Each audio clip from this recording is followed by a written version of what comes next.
Magandang araw po. Andito po ako ngayon sa isang properties dito po sa bahay ng kuya po. So andito po ngayon sa Rancho de Cabiliw tourist spot. Ito po. Napakaganda po ng tanawin po dito. Yan, overlooking po sa Mountain View. 360 Mountain overlooking po yan. Meron dito. Tapos meron po dito. Yan. Napakarami pong turistang pupunta dito sa Rancho de Cabiliw tourist spot. Ayan, ito po siya, ito. Yan. Tapos ang property po na binebenta ay ito po, sa tabi lang po niya. Napakaganda pong pasyalan po ito. Rest house din po pwede. At siyempre napakaganda po ng location, fresh sariwang hangin, pwede pong bakasyunan, etc. po pwede po mga sir, mga madam. Ayan. Pwede po tayong dumaan dito. Ayan, pwede po tayong dumaan dito. Papasok po dito sa properties. Makikiusap lang po muna tayo.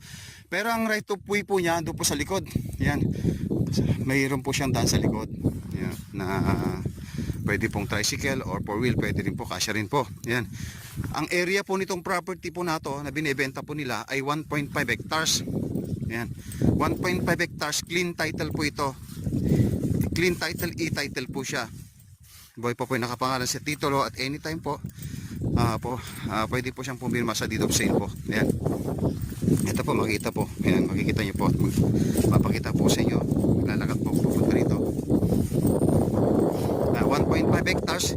Binibenta po nila ito ng 2.5 hectares.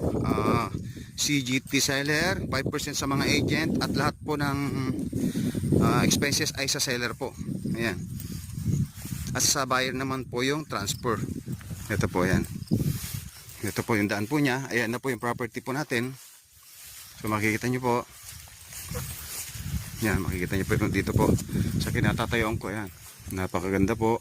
Overlooking siya. Ayan. Tapos may mga nakatanim po ng mga puno. Sari-sari mga puno. Ayan. Pwede rin po itong taniman ng mga agar woods. Mga ganyan.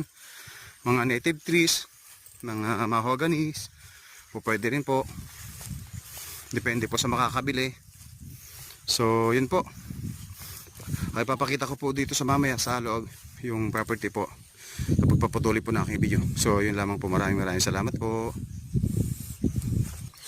So, madam mga sir, dito na po kayo sa loob ng properties ngayon. Ayan, ito po. Makikita nyo po yung proper sa loob. Napakaganda po, ayan. Ito po siya, yung property natin. Yan, may mga nakatanim po ng mga native trees, ipil-ipil. May kawayan po. Yan po. Tapos dito po yung daan po niya. Magdudugtong po itong daan niya papunta